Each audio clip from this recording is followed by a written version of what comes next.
Powell doesn't come on till 2:30 Eastern, so it's just a blank stream.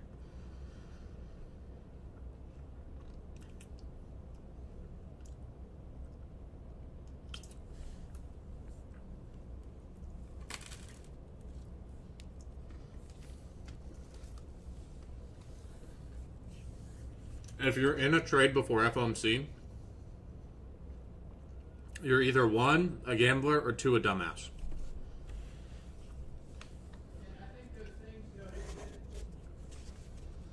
Speaking from somebody that does gamble news, yeah. If you're in a trade before FOMC, you're either a gambler or a dumbass. I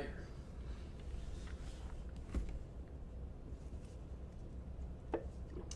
This on NQ, yes, I'm expecting it to. I'm expecting it to pump pretty much off rip.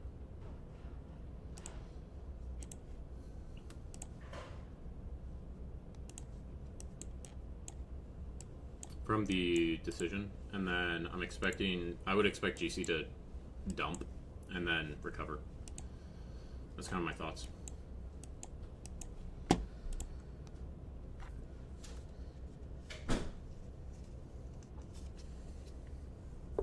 Because like there's no way we don't get this interest rate cut because the labor market's showing so much weakness.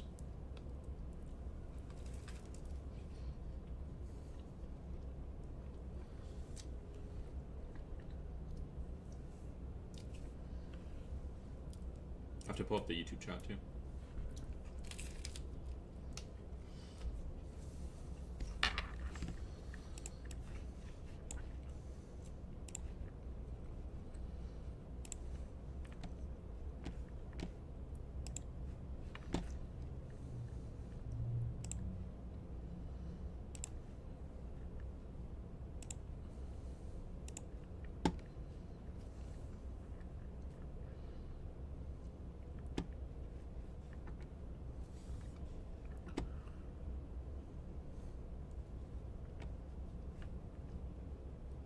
Is my stream going on YouTube?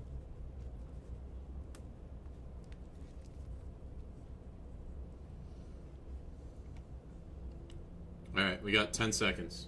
10 seconds till FOMC.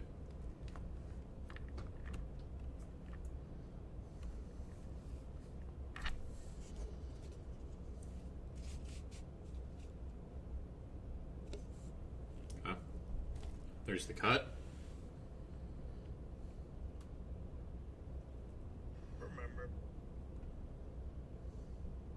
Big jump from gold too, bro.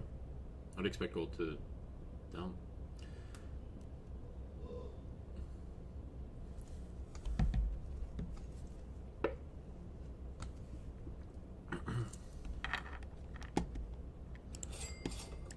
Alize, did you take that trade or no? I saw you got stopped out. We talked on our one-on-one. You're messing with the stops too much.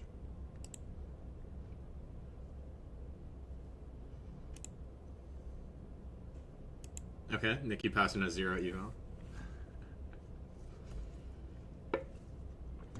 Baron Patterson, let's fucking go. How much did you make privacy setting?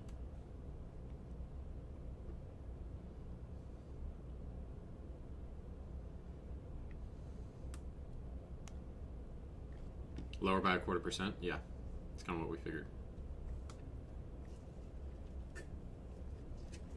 There's your GC dump.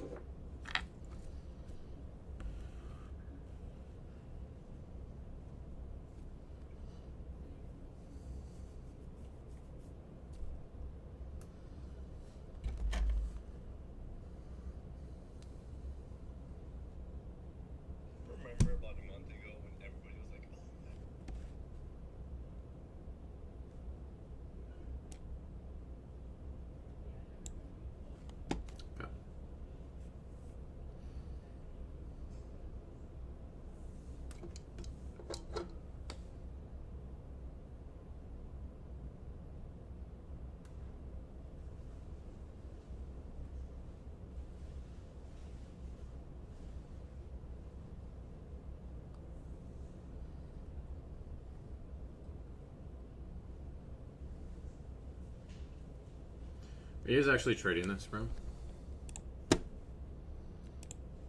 Are we really doing this right now?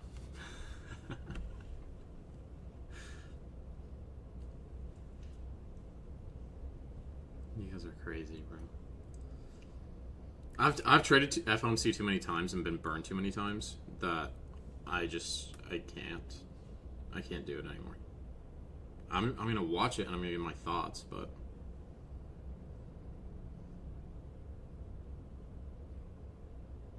I've traded FOMC too many times and been burned too many times. Look at that. Gold just fucking dumped and then ran back up. That's crazy, bro.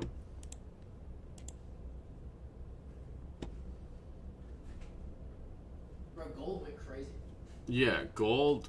If you gambled, you got hoed no matter what. Nah, privacy setting caught. It went straight to his TP after the rate release, and then it dumped. Oh, yeah. nice. So he caught TP on that. Good for him. Yeah. He longed that, got out, and then it dumped. Good man. You caught like $4,000 on that privacy setting.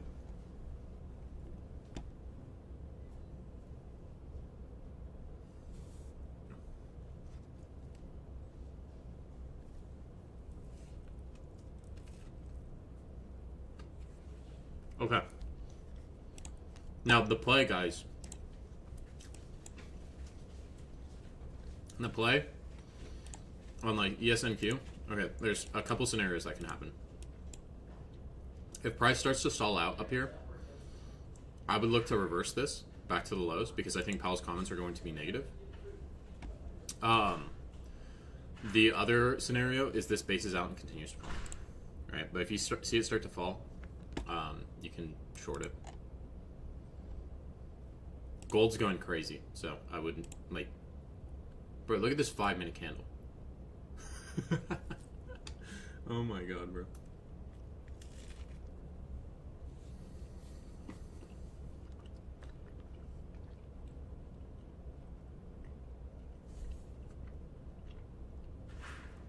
This is actually insane.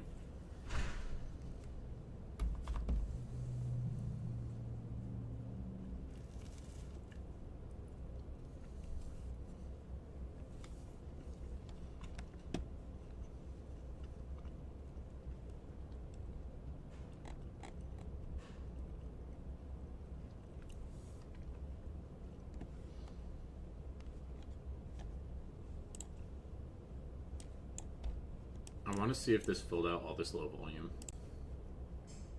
I would assume it did. A little bit. There's a lot more down in here previously, so.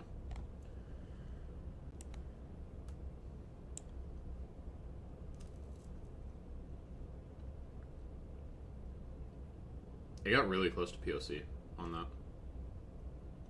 Okay, this is where you would potentially take a reversal trade. On NQES. Because I think Powell's comments are going to be bearish.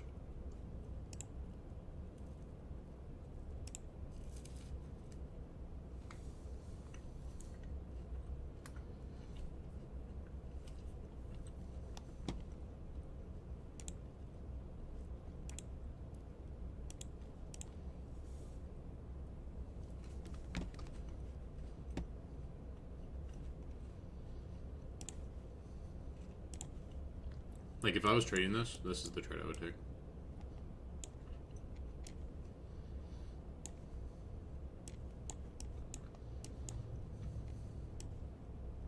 And I just open this up to, like, really expand out the TP. See if we can just dump. Like, I'd have it all the way down there. Potentially even, like, down here.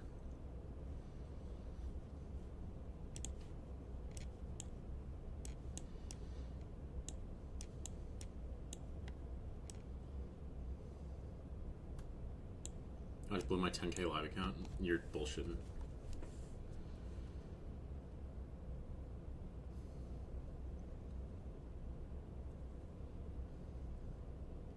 You called it so far. I mean, you like FOMC days get crazy, so it might be working right now, but that doesn't necessarily mean it's going to continue further. Oh, dude, it missed your limit order by 2 points. This is actually crazy, Nico. This is crazy. But the fact that you're even trying to limit order in on that is also crazy.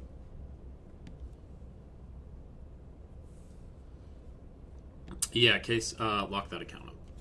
You lost 1,500 on gold, made 2K on NQ. Lock that shit up. This is a big FOMC event.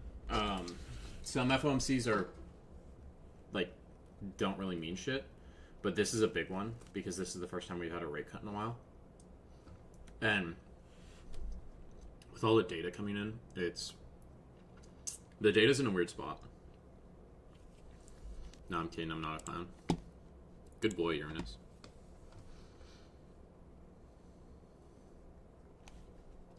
Yeah, GC looks like it wants to go pumpy. Pumpy to the moon, bro.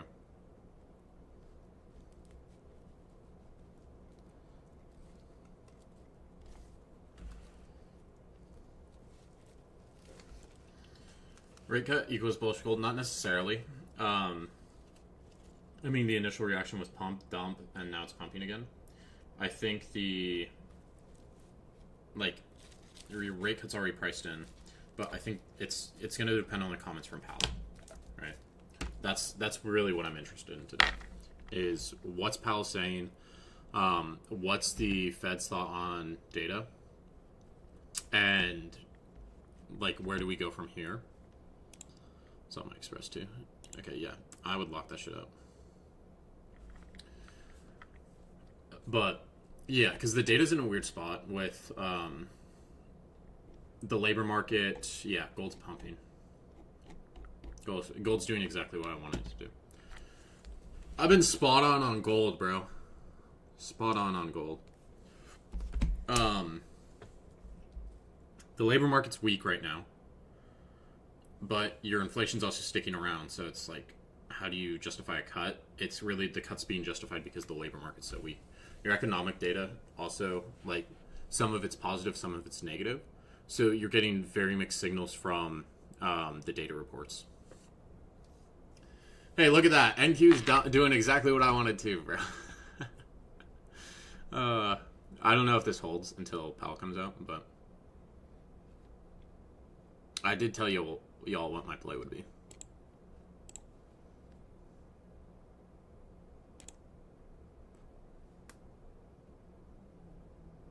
Why was your...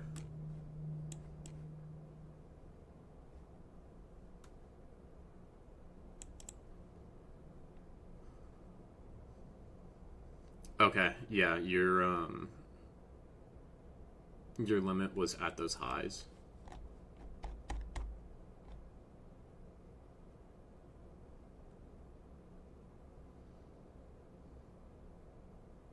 It's like at these highs. Yeah, that's kind of crazy, bro. NQ dumping. I mean, price is making a big move right now, bro.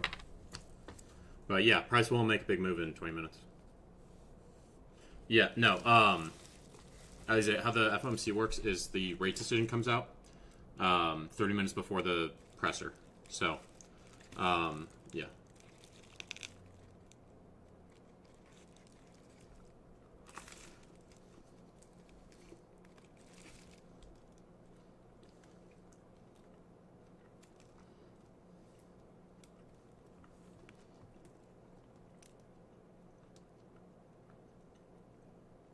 I'm waiting to see if I can still get an entry. Your entry was up at the top, where it was tapping into that upper band, bro.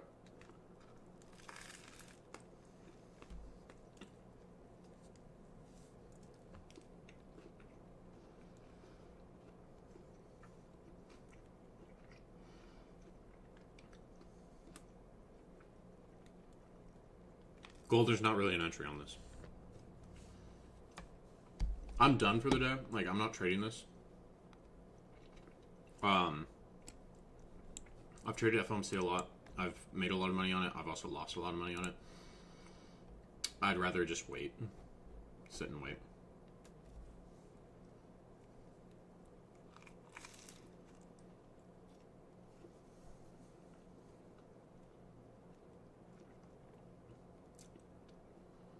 On FOMC, the most amount of money I made. I think like 15K. 15K on 2 Express accounts. Should I top blast gold by the literal top? No, I would not. I would not top blast gold. Bro, the NQ... Did anyone take this NQ trade that I talked about? In premium? I'm not suggesting you take it. Again, like, the candles are crazy. But I did give the plan. Right? You inverse the initial pump.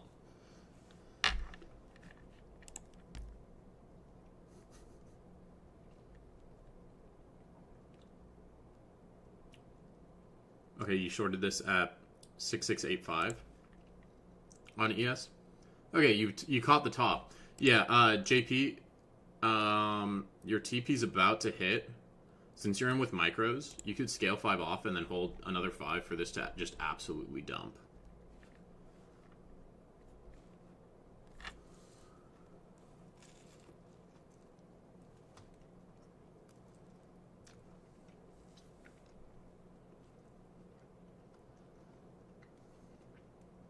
Oh, it's a combine. Ah, that's fine, bro.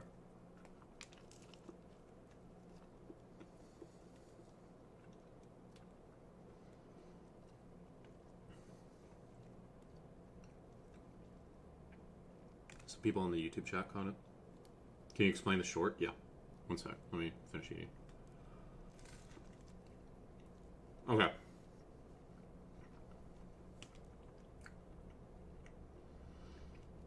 So, the reason I was looking to short this rate cut's been priced in. Bro, I would have had the top. If anyone caught the NQ top, please tell me someone caught this NQ top. I'm not trading it, but this is the trade I would have been looking for.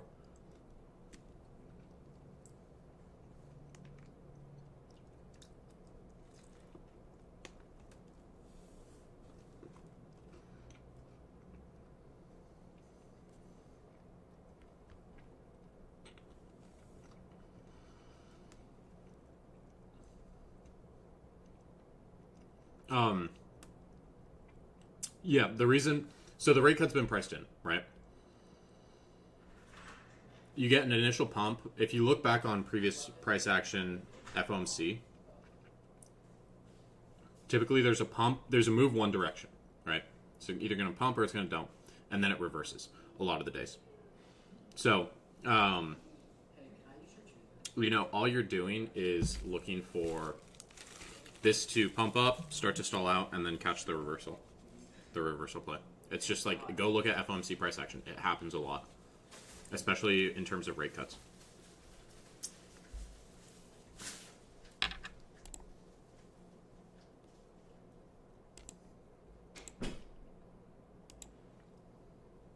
This shit is free falling? Yeah, it is.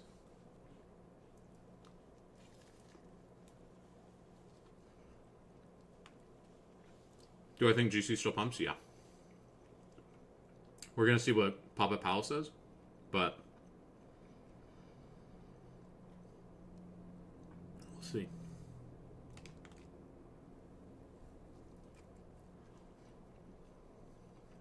We'll see. 350 on 1 micro is crazy. Yeah, that's like 200 points. Almost.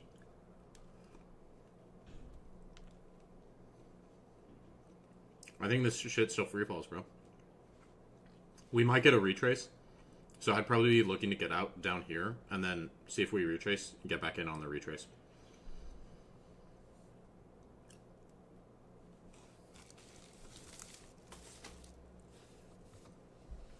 I'll be right back. I'm gonna go wash my hands.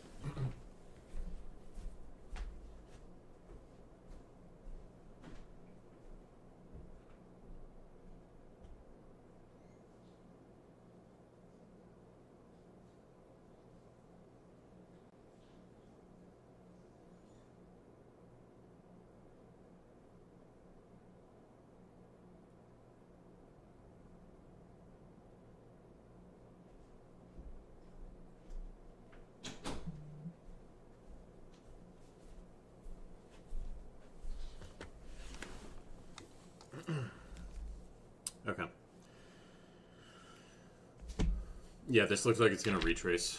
I mean, this move, like, you could have risked 20, like, this is a 5 to 1. Or even if you got out at the body of that. Bro, it's like a 10 to 1. I'd look for this to go potentially even down here to like 24,000. Like all the way down here. It's going to be a big FOMC day.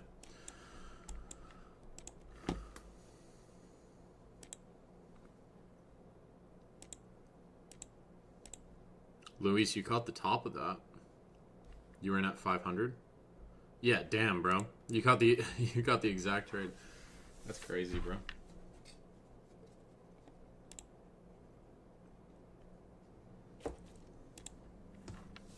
Where's Big Mike? I'm not sure. I'm not sure where she's at.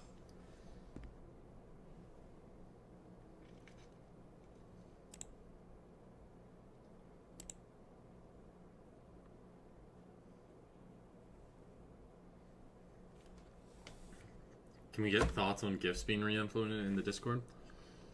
Yeah, if you spam that shit, I'm fucking banning them again. So, you know, GIF with care, bro.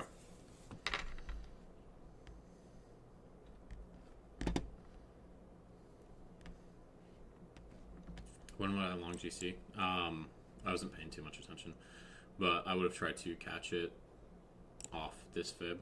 This is like a 0.5 or 3D2 here. Yeah, it's a 3D2.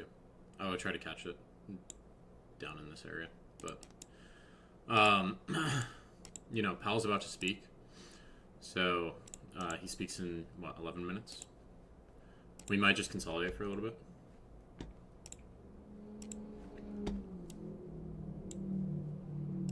I'd just be cautious. Yeah, Rob, that's clean. Where's your stop at? You're risking 230.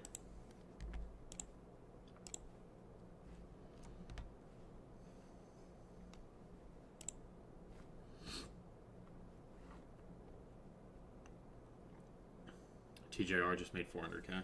No, that's crazy.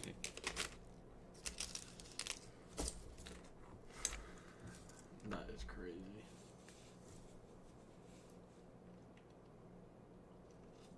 What do we expect when Powell speaks? I would expect, I mean, okay, the data is in a weird spot, right? The inflation data is in a weird spot. The labor market's in a tough spot. Some of the economic data as well. Some of it's positive, some of it's negative. Overall, damn,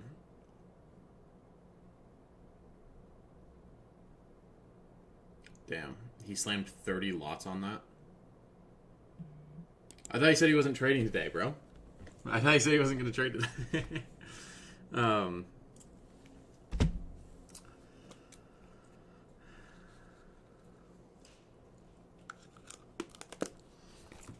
So, the data's in a weird spot. Labor market's showing weakness. Your inflation data is showing some of it's positive, some of it's negative. And your economic data, some of it's positive, some of it's negative. So, the rate cut is due to the labor market. If Powell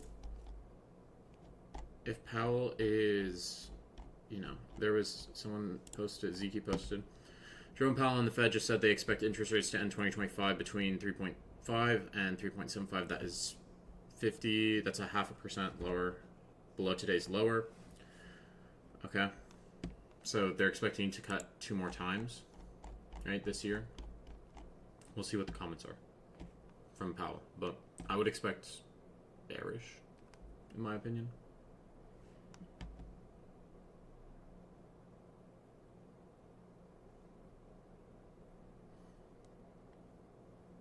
Do you think we go down the rest of the day?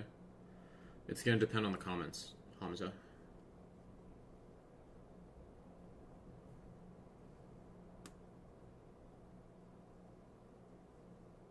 Gold should go up if it's bearish for NQ and ES. Yeah, should.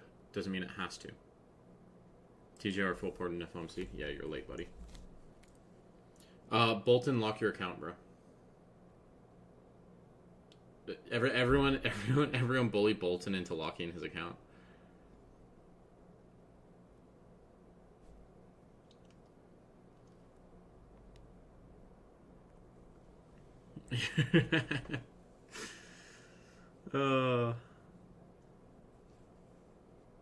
I'm sure you full ported in secret too, Baron. Don't hide it. No, I didn't trade this, bro.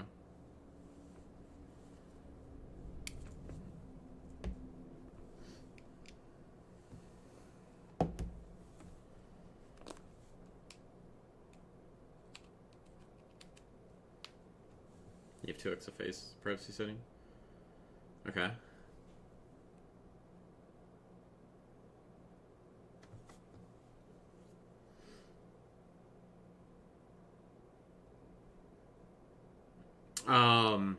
Top Step doesn't deny, Richard. Top Step allows you to trade news. Some props don't allow you to trade news like this.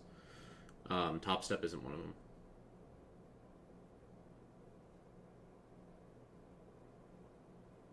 Top Step allows you to trade pretty much any news.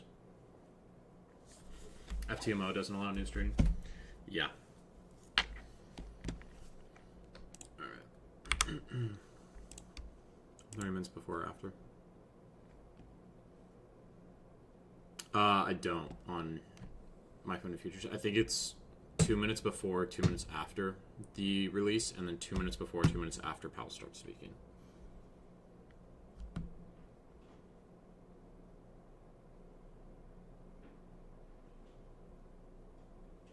Apex won't allow it? Yeah.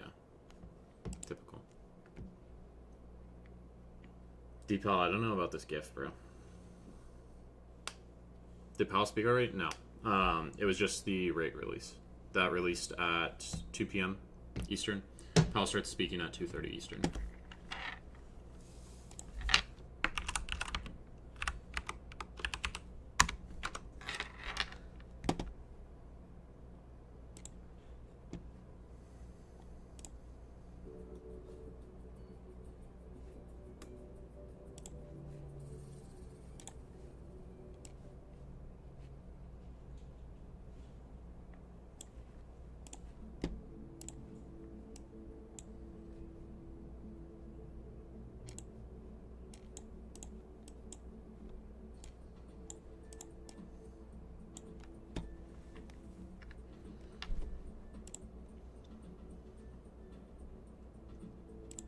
Should have slammed a one-day pass account.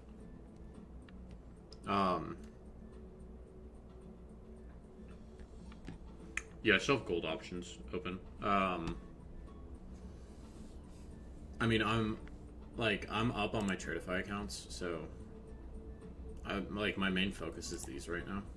I'm just getting these to pay out. I'm up 4K on them. I need 2 more winning days. They aren't locked because once I'm at 2K, like, they have a consistency rule, so there's no point in really locking these. I'm just not going to trade them because I already know that they have a consistency rule. But yeah, dovish or hawkish? I mean, it's dovish because of the cuts and because of how many more cuts they want to do, but I want to see the comments from Powell. Can you trade news with Tradify? I'm not entirely sure. I traded these. These I traded last night. I caught a nice gold long from down here. Or no, I caught the short here, and then I caught the long back up.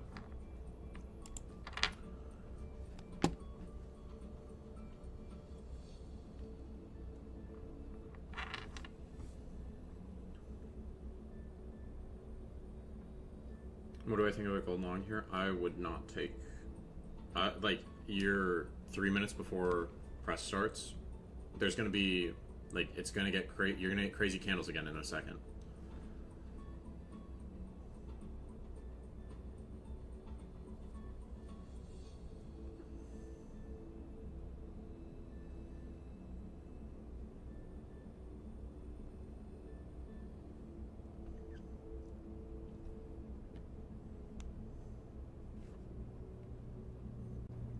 Powell's gonna say good afternoon and the market's gonna fucking explode.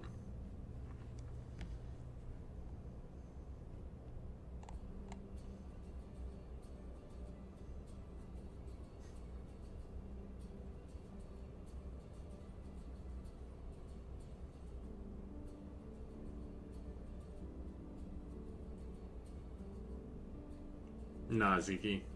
I might time you out for that one, bro.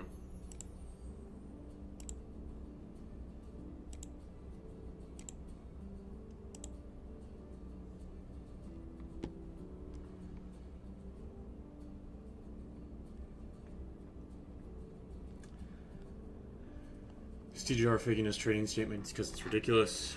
I'm not sure. I have no clue. So I don't have enough information on it. I'm not going to talk on it. That's typically my stance. When I don't have enough information, I don't like to talk on things.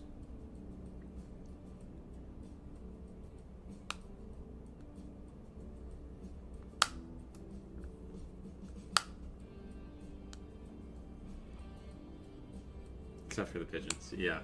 I do love a good conspiracy theory, bro.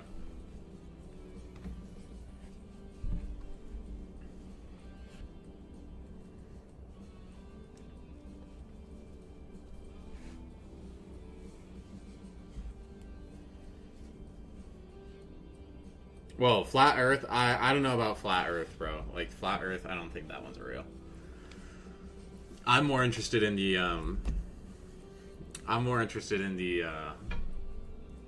like, CIA, FBI conspiracy theories.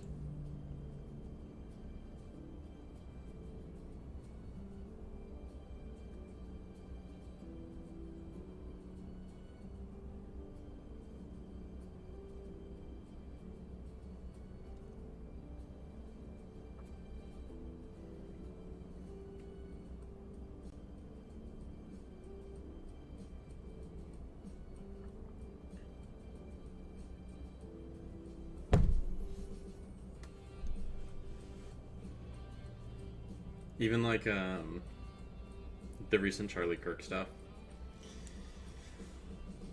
That shit's crazy.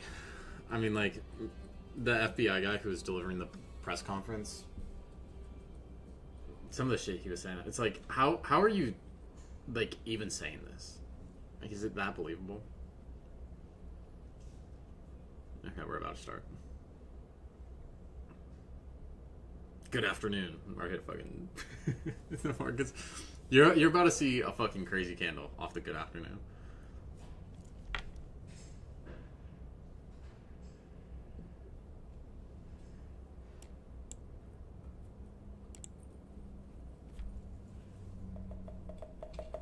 Good afternoon. My colleagues and I remain squarely focused on achieving our dual mandate goals of maximum employment and stable prices for the benefit of the American people. While the unemployment rate remains low, it has edged up. Job gains have slowed and downside risks to employment have risen. At the same time, inflation has risen recently and remains somewhat elevated. In support of our goals and in light of the shift in the balance of risks, today the Federal Open Market Committee decided to lower our policy interest rate by a 0.25 percentage point. We also decided to continue to reduce our securities holdings. I'll have more to say about monetary policy after briefly reviewing economic developments. Recent indicators suggest that growth of economic activity has moderated. GDP rose at a pace of around 1.5% in the first half of the year, down from 2.5% last year. The moderation in growth largely reflects a slowdown in consumer spending. In contrast, business investment in equipment and intangibles has picked up from last year's pace. Activity in the housing sector remains weak. In our summary of economic projections, the median participant projects GDP to rise 1.6% this year and 1.8% next year, a touch stronger than projected in June. In the labor market, the unemployment rate edged up to 4.3% in August, but remains little changed over the past year at a relatively low level. Payroll job gains have slowed significantly to a pace of just 29,000 per month over the past 3 months. A good part of the slowing likely reflects a decline in the growth of the labor force due to lower immigration and lower labor force participation. Even so, labor demand has softened, and the recent pace of job creation appears to be running below the break-even rate needed to hold the unemployment rate constant. In addition, wage growth has continued to moderate while still outpacing inflation. Overall, the marked slowing in both the supply of and demand for workers is unusual. In this less dynamic and somewhat softer labor market, the downside risks to employment appear to have risen.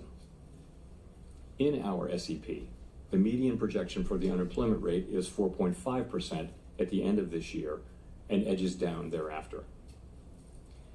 Inflation has eased significantly from its highs in mid-2022, So they're not but remains expecting somewhat elevated relative to our 2% longer-run goal.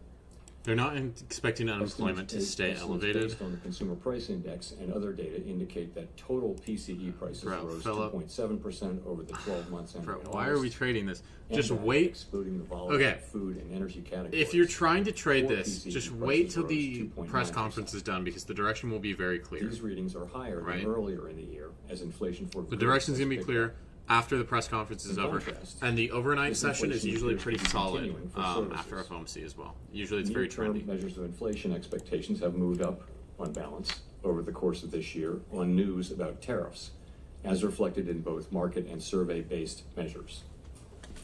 Beyond the next year or so, however, most measures of longer-term expectations remain consistent with our 2% inflation goal.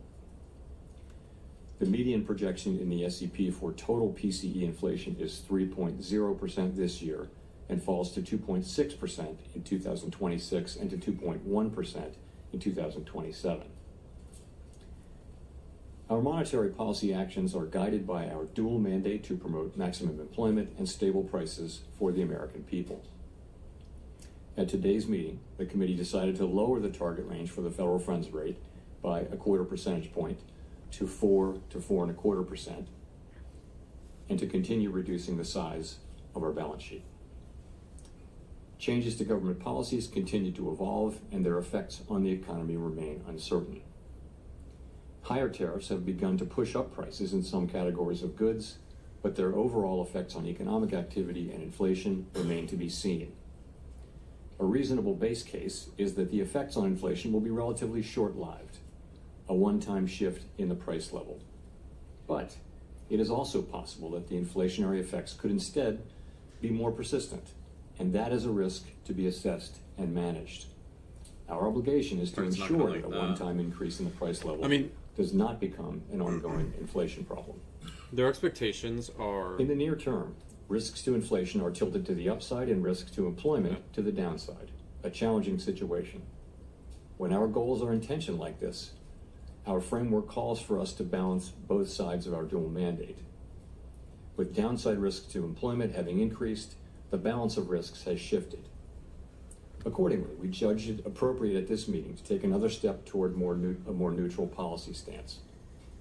With today's decision, we remain well positioned to respond in a timely way to potential economic developments.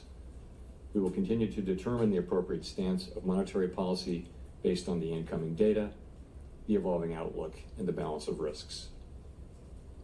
In our SEP, FOMC participants wrote down their individual assessments of an appropriate path for the federal funds rate, based on what each participant judges to be the most likely scenario for the economy.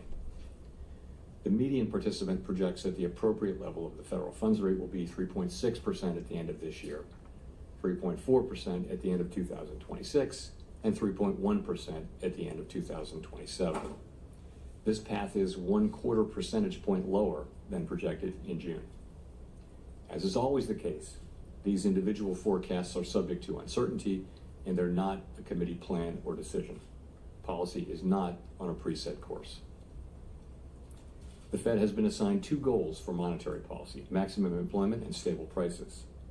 We remain committed to supporting maximum employment, bringing inflation sustainably to our 2% goal, and keeping longer-term inflation expectations well anchored. Okay, so their long-term outlook Success in is delivering positive. on these goals matters to all What they're Americans. looking at We is understand that our unemployment actions affect shouldn't communities, increase further. families, and businesses across the country.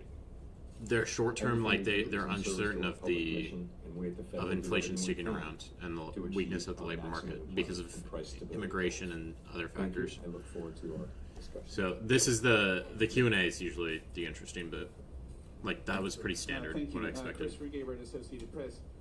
As you know, Fed Governor Stephen Myron has kept his position at the White House, even as he's joined the Fed board. This is the first time, I believe, the Fed's board has had someone with executive branch ties in decades.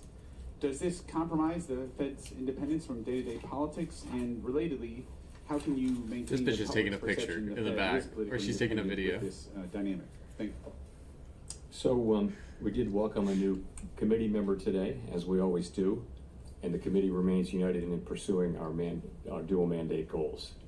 We're strongly committed to maintaining our independence, and beyond that, I really don't have anything to share.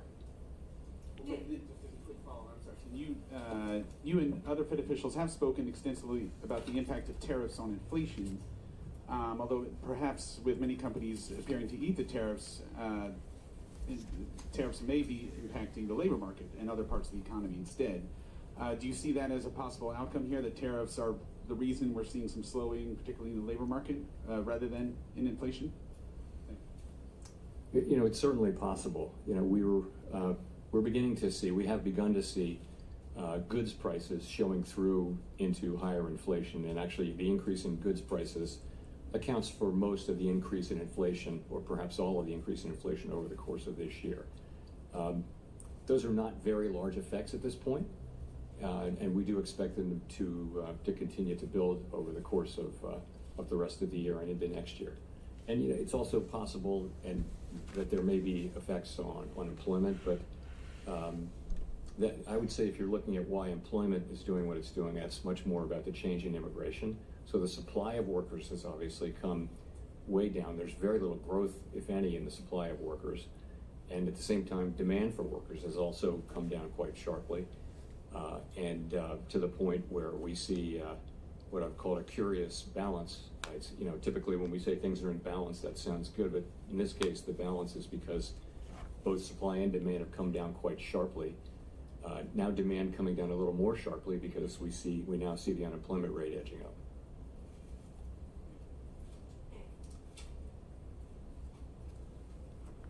Nick Timrose of the Wall Street Journal. Chair Powell, do economic conditions and the balance of risks no longer warrant a restrictive policy setting?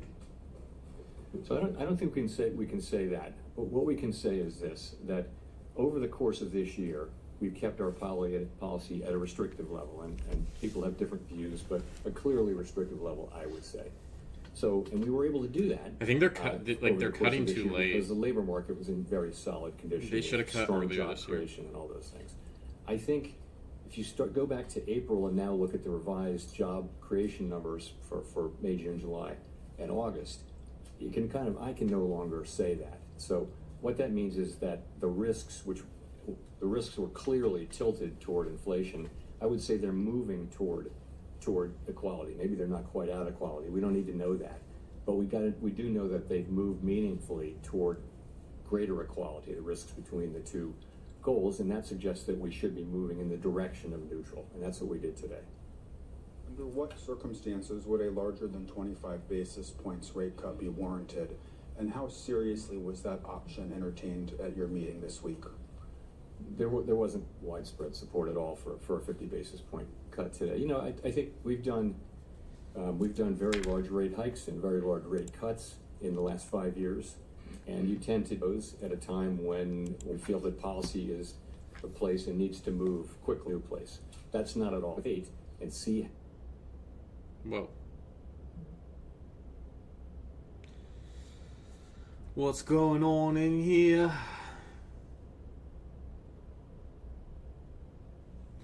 All right. I mean, 50 basis point cut would be kind of crazy.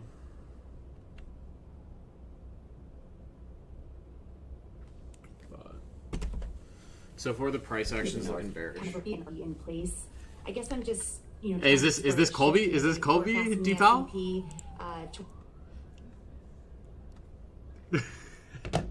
Bro, She always gets the mic. She's the one batting on FOMC.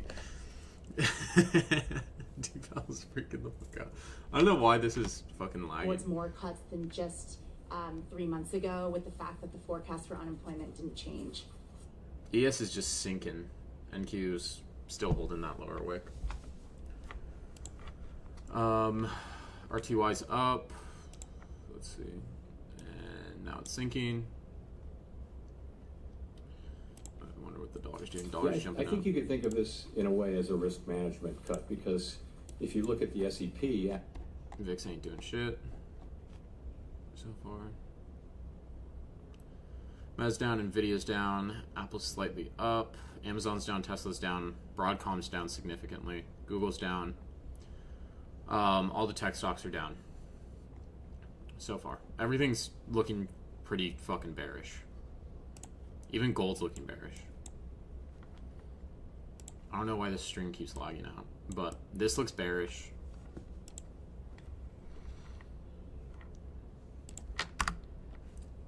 Why is this In fucking... place. I guess I'm just, trying to square the shift in the rate forecast in the S&P towards more cuts than just 3 months ago, with the fact that the forecast for unemployment didn't change. Yeah, I think you could think of this in a way as a risk management cut, because if you look at the S&P, actually, the projections for growth next actually ticked up just a decent. Dude. Let me just hop on YouTube, because this is fucking annoying. Employment is still low, it's still a relatively low rate, but we're seeing downside risks.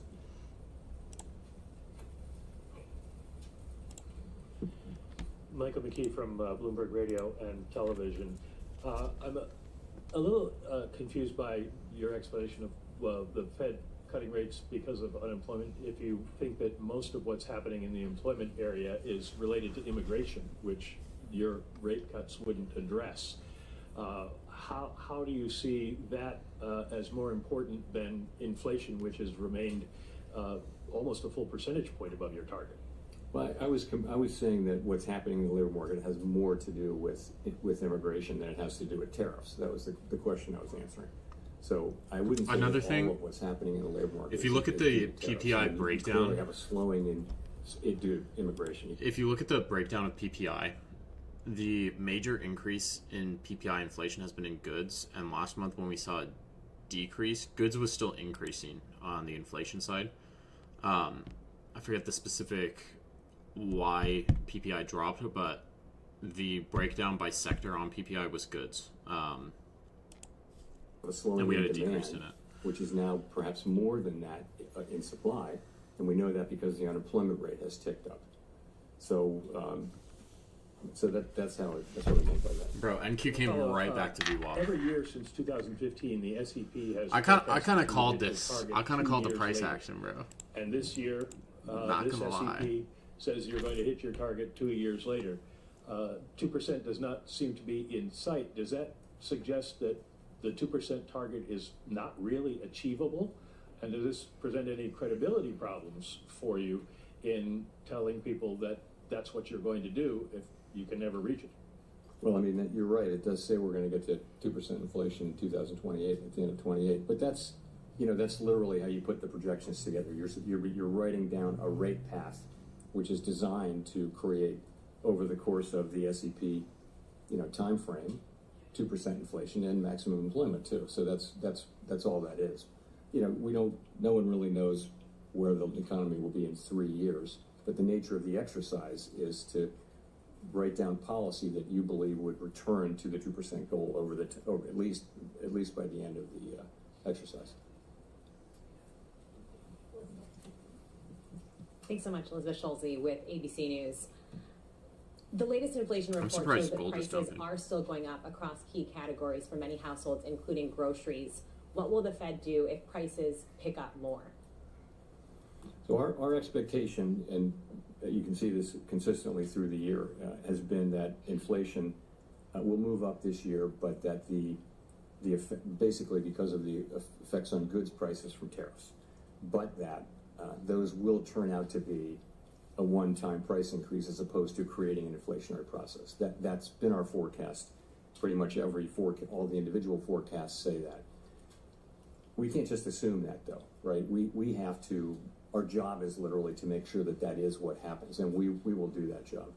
Right now, the situation we're in is that we see inflation, we continue to expect it to move up, maybe not as high as we would have expected it to move up a few months ago.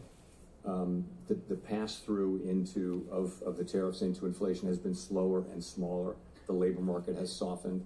So the case for there being a persistent inflation outbreak is less.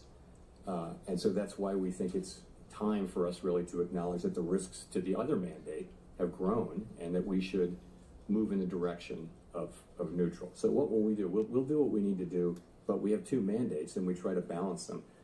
For a long time, our framework says that when our two goals are in tension, this is quite an unusual situation. How do we decide what to do? Because our tools can't do two things at once. What we do is we ask which is farther from, how far is each from the goal and how long is it expected to get to the goal? So, and then we think about those things and we see, as I mentioned, our policy had been really skewed toward inflation for a long time, really. Now we see that there's downside risk clearly in the labor market, and so we're moving in the direction of more neutral policy. How concerned are you about the slowdown in the jobs market for households at home, especially younger Americans struggling to land a job? So it's an interesting labor market, and obviously we think it's appropriate that we reduce our rates so that we become more neutral, which presumably will be better for the labor market. You see people who are sort of more at the margins. Are we all just so blowing up our kids accounts coming right out of now? college No, I'm not trading this. And younger people, minorities are some people are blowing up having their a hard accounts. time finding jobs. The overall job finding rate is very, very low. However, the layoff rate is also very low. So you've got a low firing, low hiring environment, and the concern is that if you start to see layoffs, the people who are laid off there won't be a lot of hiring going on. So that could very quickly flow into higher unemployment. In a healthier economy, healthier labor market, there would be jobs for those people. But now the hiring rate is very, very low. So that's been a growing concern over the last few months.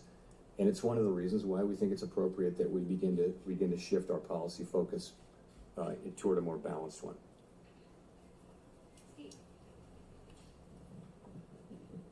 Steve Leisman, CNBC. Mr. Chair, in the past, during rate cuts, you used the word recalibration. I'm surprised And gold's sinking this wonder much. if you pointedly did not use it this time. And in fact, when you said policy is not on a preset course, did you mean that as sort of the opposite of recalibration? Are we meeting to meeting, data point by data point? Are we in the process here of getting back to neutral? Thank you. So I think we're in a meeting by meeting situation. We're going to be looking at the data. Let me say a word about the SEP really here. So we often point this out. What the SEP is, it's an accumulation of the individual projections of 19 people, showing what they believe at a particular moment in time to be the most likely path for the economy and thus the appropriate path for monetary policy as well. And as you know, we don't debate or try to agree on what that is. We just write them down and accumulate them. We do sometimes discuss them. And so we always say we're not on a preset path, and we really mean that. The actual decisions we make are going to be based on the incoming data, the evolving outlook, and the balance of risks at the time the decisions are actually made. So you will have seen that we have 10 participants out of 19 who wrote down 2 or more cuts for the remainder of the year, and 9 who wrote down fewer than, in fact, in a good number of cases, no more cuts. So rather than looking at this as certainty, I would encourage people, as always, to look at the SEP as through the lens of probability. And so there are different possible outcomes and likelihoods rather than TJR, this one 30 is certain minutes. and this one isn't happening. So that's what I would say. Thank you for getting to my follow-up question, which was, is the dispersion in the outlook a sign of uncertainty of policy in the meetings to come? Thank you. You know, it is such an unusual situation. Ordinarily, when the labor market is weak, inflation is low. And when the labor market is really strong, that's when you gotta be careful about inflation. So we have a situation where we have two-sided risk. Yeah. And that means there's no risk. Bro probably said fuck it. And so it's quite a difficult situation for policymakers. And it's not at all surprising to me that you have a range of views. It's not so much about having different views for so the he capital shorted economy, but it's partly that. But it's also partly about 24,229. what's the right thing to do in light of this. Hey, it's the low battery strat, bro. I'm telling you, the low battery strat is goated. It's natural. If you got low battery on your phone, you're gonna hit a banger If trade. you didn't have a pretty wide My range best of trading views based is always when my in phone's this about to kind of die. highly unusual situation, and we do. So, but you know, we get together, we discuss, we have a great discussion, and then we decide what to do and we act. But you're right. So he shorted. It's a wide dispersion of views. Let's see if and I it think fits his that's strat. understandable and natural in the current situation. All right, you get your 1 hour liquidity sweep. Hi, Victoria Guida with Politico. Short at You've talked a 24,229. lot about Fed independence and the importance of it over the years. Is this But a breakage structure? As markets have questions know where the about breakage structure is. what exactly I President don't Trump's trade intentions ICT, are bro. with the Fed, what would you point Bro, to you as did the not things just they blow your should be XFA with a watching 6K balance. to determine I even that the Fed's said, still like, if making you're trading decisions based FOMC, on, you're either you know, a the economic gambler, outlook rather than like, political if you're considerations. some of it's like, Look, yeah, it's some of it's deeply in gambling. our culture to do. But to do our yeah, work like, based why on are the we income trading with that data much size? and 6K? never consider anything else. That's just Like, if you're using 1 minute, everybody you gotta knows that lose the Fed 300 really points, bro. Feels strongly about that way. So, you know, you'll know it by the way we talk about what we're doing, by the speeches that people give, by the decisions that we make. You'll know that we're just still going to do that. That's all we do. And we don't frame these questions at all or see them in terms of political outcomes. Dude. When you get to another part of Washington, Oh my everything God, is seen through the lens of does it help or hurt this political party, this politician. Nah, that's the bro. framework. And I think people find it hard to believe Nah. that is not at all the way we think about That's things actually at the Fed. crazy, We're taking bro. a longer perspective. We're trying to, serve the American people as best we can. So I think you would. This be is able still to looking tell. bearish. I don't believe we'll ever get to that place. I would say we're doing our work exactly as we always have now, and people they're making their arguments, and we're having a great discussion around these challenging issues. So. Do you see the court case around Lisa Cook as being related to questions of Fed independence? I see it as a court case that it would be inappropriate for me to comment on. Thanks. Am I Mr. trading Chairman. Asia Edward Morris, session from Fox today? Business. So we saw the preliminary benchmark revisions I don't know. down 911,000. The revisions for June were the first negative revisions we've seen since December of 2020. How can the Fed base important decisions on rate and what to do with the interest rates on data that seems to be, as you've called it in the past, noisy? So on the QCEW, the revision that we saw was almost exactly what we expected. It was amazing how close the expectation was. So, and the reason for that is, for the last So they already knew the quarters, fucking labor market was there's weak. been almost a predictable overcount, and I think They knew the data was Bureau of wrong, Statistics bro. really does understand this, and they're working hard to fix it. It's got to do. That's fucking Of course, it crazy. has something to do with low response rates, but it's also got to do with what's called the birth-death model, because a good amount of job creation happens around new companies and how many go out of business, how many are founded, and it's just really hard. You can't survey for that. You've got to have a model that predicts that. And it's quite difficult to do, especially when the economy is undergoing big changes. So So you knew the they've been labor working on market. that They knew the in labor market was progress. weak, and they refused to cut rates. The data we get is Good still good shit, enough bro. for us to do our work. To the extent we have issues around data right now, it's about low response rates. That's happened all over really. Response rates are just lower to surveys now, both in and out of the government. And it's no great secret. We want higher Under response what rates, circumstances and we would you need give those me to the have, moderator role? less Nah. volatile data. And the way to get that is to make sure that the agencies that collect the data have sufficient resources to drive higher response rates. It's not a complicated problem, but that's what it takes. It's not a mystery. That's what it takes. The other thing I'll say, Edward, is in the case Anyone of asking for a job mod roll creation, is not the getting a first- mod roll, bro. The response rate is quite low for the first month, or lower for the first month. That's By the just time you get how to the it goes. second or third month, you're still collecting responses. You for see how that Nikki last didn't month, ask that for mod prior roll and I month. gave him mod roll, And bro? you get to the place where the data are much more reliable by the second and certainly the third month.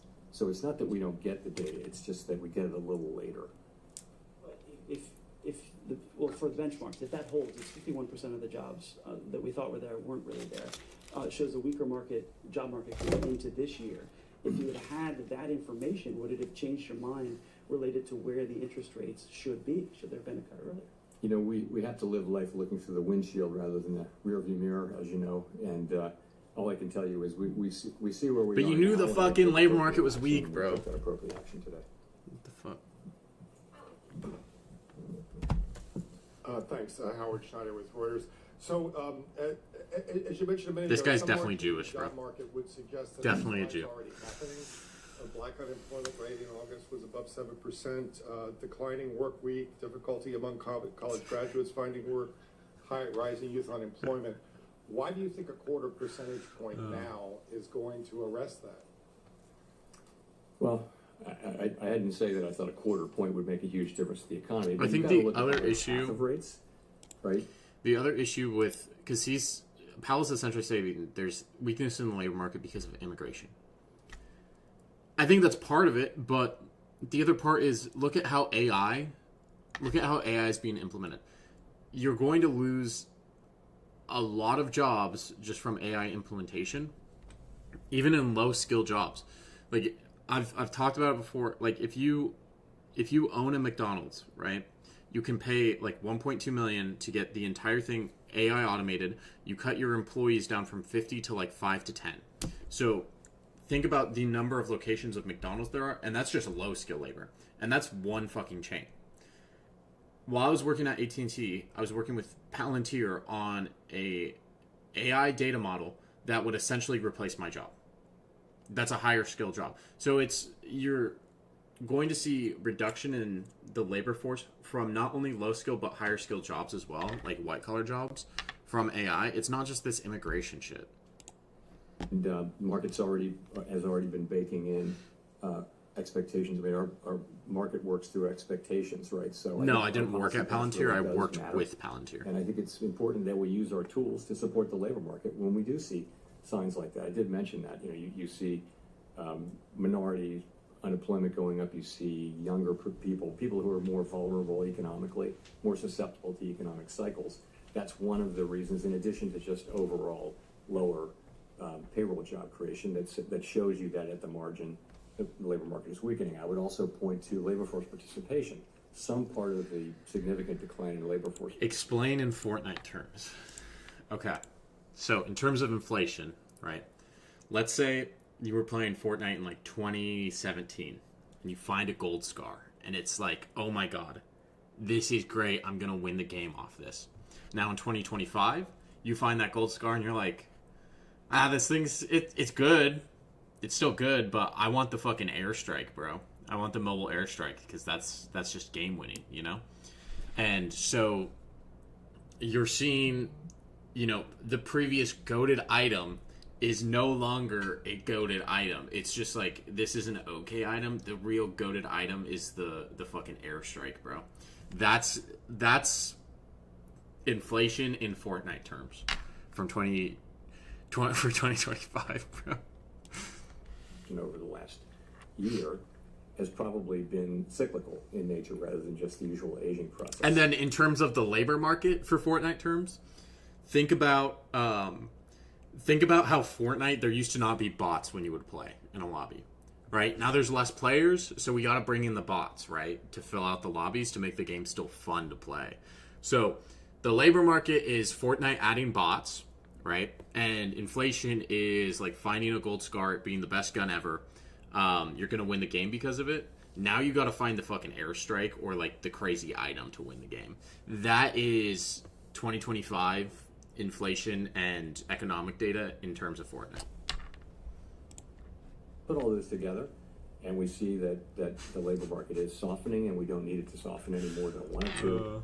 So we use our tools, and you know it starts with a 25 basis point rate cut, but the market's also pricing in a rate path. I'm not blessing what the market's doing at all. I'm just saying it's not just one action. As a follow-up to that, the growth mix right now seems very concentrated in investment and on the consumer spending side in the higher income groups. Do you feel that that's an unsustainable mix for the economy moving forward? I wouldn't say that. I mean, you're right. Those are two. We're getting unusually large amounts of economic activity through the AI build out and corporate investment. I don't know how long that will go on. No one does. In terms of spending, you saw that the consumer spending numbers were well above expectations, and that may well be skewed toward higher earning consumers. There's a lot of anecdotal evidence to suggest that. Nonetheless, it's spending. So, I mean, I think the economy is moving along. Economic growth is going to be 1.5% or better this year, maybe a little better. Forecasts have been coming up, as you can see. So, labor market unemployment is low, but downside risks. But it's still a low unemployment rate. So, that's how we see it.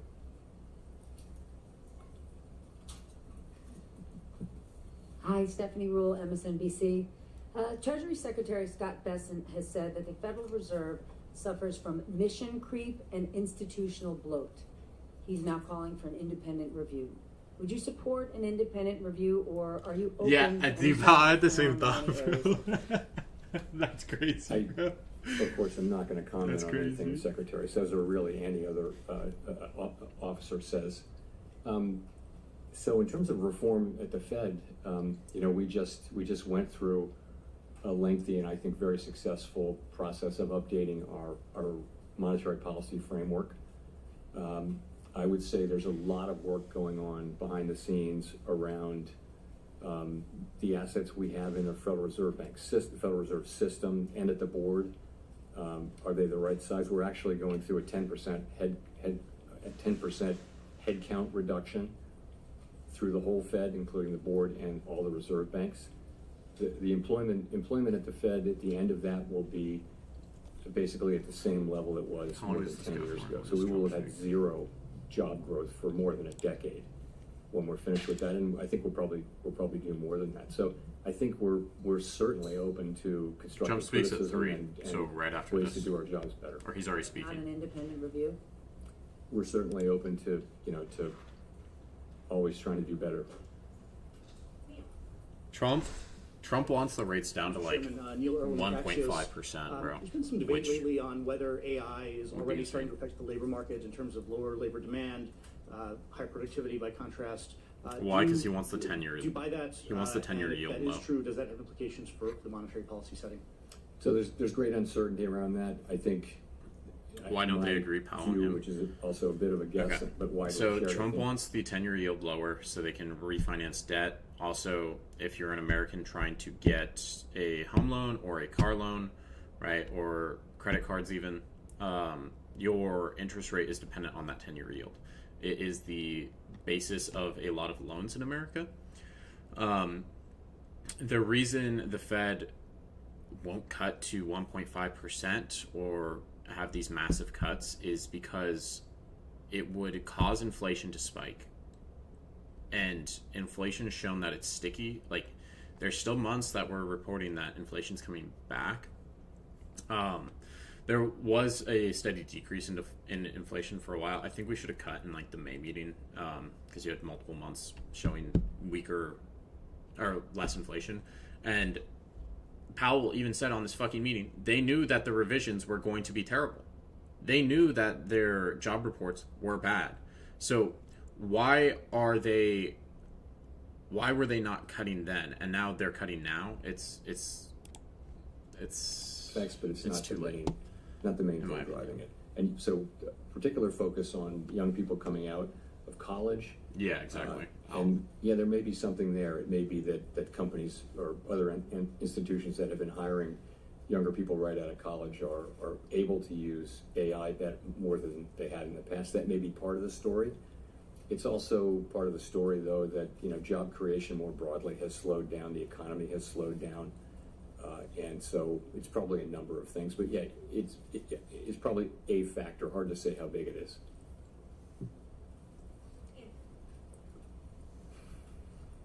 Thanks, Mr. Chairman. What evidence do you see of tariffs showing up in inflation? Well, if you can take goods, just sort of the broad goods category, and last year, goods inflation was negative. If you go back 25 years, that was the typical thing, was that goods inflation was, goods prices generally went down, even adjusting for quality. So that was not the case during the pandemic, of course. Goods inflation went very high, but we had essentially returned to zero or slightly negative inflation. Now, I think goods inflation over the course of the past year is 1.2%, which doesn't sound like a lot, but it's a big change. So we think, I mean, analysts have different views, but we think it's contributing, 0.3 or 0.4 or something like that to the current core PCE inflation reading, which is 2.9%. So it's contributing. If you're long gold, I'd like to see this get above this lower band. The tariffs are we're right at it. Mostly not being paid by exporters, mostly being paid by really the companies that sit between the exporter and the consumer. So if you buy something and you sell it through retail, or you use it to make a product, you're probably taking a lot of those costs on and not able to pass it fully along to the consumer yet. That appears to be what we're seeing. All of those companies and entities in the middle, they'll tell you that they have every intention of passing that through in time, but they're not doing that now. To the consumer, the pass-through has been pretty small. It's been slower and smaller than we thought. But the evidence is, it's very clear that there's some pass-through. I also wanted to ask if you could share with us the conditions under which you might consider leaving the Fed in May.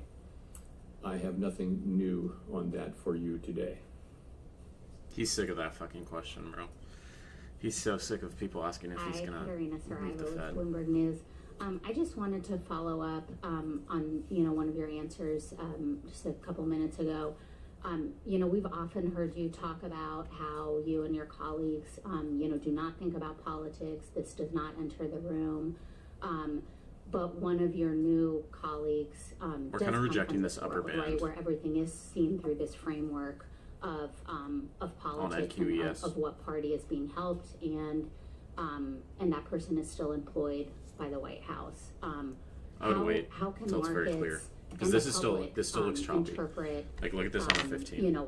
Some of his speeches, for example, and then some of the forecast that we see today. I mean, the median This is crazy on for this year was moved because of the introduction of his forecast. I'm talking about the number of rate cuts seen this year. What do you say to markets and the public that are trying to interpret what you guys are saying? So there's 12 vote, 19 participants of whom 12 vote, as you know, on a rotating basis. So no one voter, can really, the only way for any voter to really move things around is to be incredibly persuasive. And the only way to do that in the context in which we work is to make really strong arguments based on the data and one's understanding of the economy. That's really all that matters. And that's how it's going to work. And I think that is the way the institution, that's in the DNA of the institution. That's not going to change. And then I wanted to ask about a Gallup poll that showed that Americans now have more confidence in the president than the Federal Reserve when it comes to doing what's right for the economy. Why do you think that is, and what's your response? What's your message to the public? Our response is we're going to do everything we can to use our tools to achieve the goals that Congress has given us, and we're not going to get distracted by anything. So I think that's what we're going to do. We're just going to keep doing our jobs.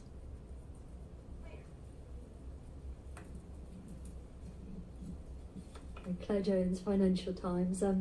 Given the range of views expressed prior to the meeting, I think there was a lot less dissent today than a lot of people expected. It'd be good to know just what you think the drivers were of coming to that very strong consensus in the meeting, and also on the flip side to just explain why the dot plots are really so scattered between someone even expecting rates to end up higher by the end of the year to 5 cuts. I mean, what were the kind of range of views you had about, on one side, why there was so much support for a cut today, and on the flip side, why there's so much divergence about what comes next? So I think there's quite a wide assessment that the situation has changed with respect to the labor market. Whereas we could still say, and did say in July, at the time of the July meeting, that the labor market was in solid condition, and we could point to 150,000 jobs per month and many other things. I think that the new data that we've had, and it's not just payrolls, it's other things as well, suggests that there really is meaningful downside risk. I said there was downside risk then, but I think that downside risk is now a reality, and there's clearly more downside risk. So I think that's broadly accepted. And so that meant different things for We're starting to different reject people. at this upper band. Some wrote down, and almost rejecting everyone at that wrote lower down, band. supported this cut, and some supported more cuts and some didn't, as you will see from the dot plot. So that's just the way it is. I mean, people have, you have people who take this work very seriously, think about it all the time, do their work, discuss it with our colleagues. You know, we endlessly discuss this in between ourselves, and then we have a meeting where we put it all out on the table, and this is what you get. Hi, Nicole Goodkind How's with it going? Barron's. Thank you for taking my question. Given the cumulative impact of high interest rates on the housing sector, I'm wondering how concerned you are that current rate levels are exacerbating housing affordability issues and potentially hindering household formation and wealth accumulation for a segment of the population? You know, housing is an interest-sensitive activity, so it's at the very center of monetary policy.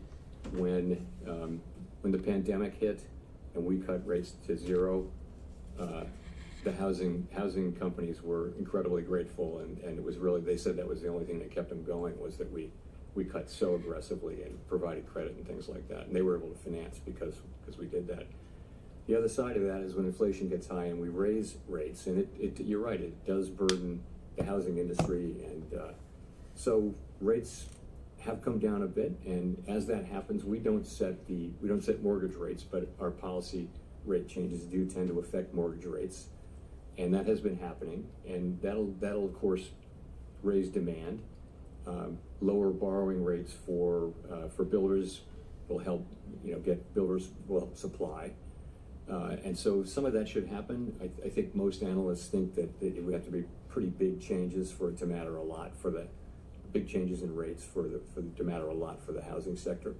And the other thing is by achieving maximum employment and price stability, that's a strong economy, that's a good economy for housing. And then the last thing I'll say is, there's a deeper problem here. There's not a cyclical problem that the Fed can address, and that just is a pretty much nationwide housing shortage. Or a lot of places in the country just don't have enough. Nationwide housing shortage. I mean, the Fed can't address this, but the fucking government can. Like Washington Free. Why are billion-dollar corporations allowed to buy single-family homes? Like, why is BlackRock allowed to buy single-family homes? Why is Blackstone allowed to buy single-family homes? That's an issue that still needs to be fucking addressed. But it's not the Fed's choice on that.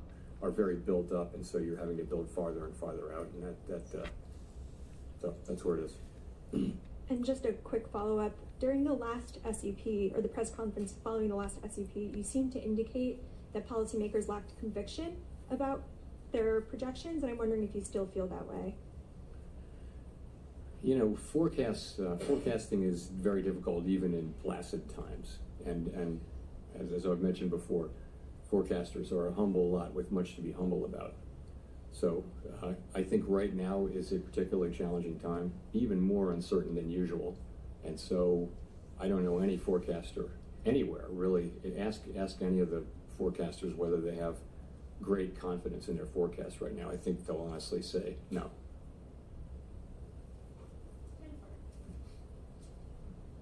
Thank you, Chair Powell. Jennifer Schonberger with Yahoo Finance. If you're cutting rates, why continue to reduce the size of your balance sheet, then pause the unwinding? Well, I think we're cutting the size of our balance sheet quite marginally now. As you know, with the balance sheet, we're still in an abundant reserves condition, and we've said that we would stop kind of over the meeting. somewhat above. Kind of over it. Nothing crazy is happening on price action anymore. I'd look to see if we start trending end of day, like last 30 minutes. Trump's speaking right now. Gold, we're rejecting this lower band. NQES, there is some rejection there, but you know, we bounced what? How many points? 412. Yeah, this is a 100-point bounce already. Like, this price action is fucking crazy. I'm not locked out, but I'm up on the day, so I'm done trading. These are up 2,000, 4 of them. I'm kind of done trading, but yeah, I'll be on potentially tonight. I might do a night stream. I'll have a market outlook as well once price action clears up a bit, but yeah, I think I'm gonna call it there. Nothing crazy. Trade review, yeah. Yeah, I'll do trade review today, so I'll be back on at like 4:15 for that. All right. I will see you guys then. I'll be streaming tomorrow as well. I might do a night stream tonight. We'll see. But yeah, I hope you guys either made money or stayed flat. I know some people blew their accounts, but unfortunately. All right. We'll see you later. What does this mean for future APA? We need things to shake out a little bit. I would wait to see like what the last 30 minutes does. Because this right now, if you're looking at this on a 15-minute time frame, it's pretty fucking choppy on both ES and NQ. On GC, this is downtrending so far. I'd like to see us get bought up, but if you're looking at the daily candle, this could be the rejection that starts to head us lower. So far, we've been in a constant uptrend, so you're just gonna have to wait and see on this price action. But yeah. All right. If you're up, lock your account for the day. Call it a day. You know, chill out for the rest of the day, guys. I'll see you guys later.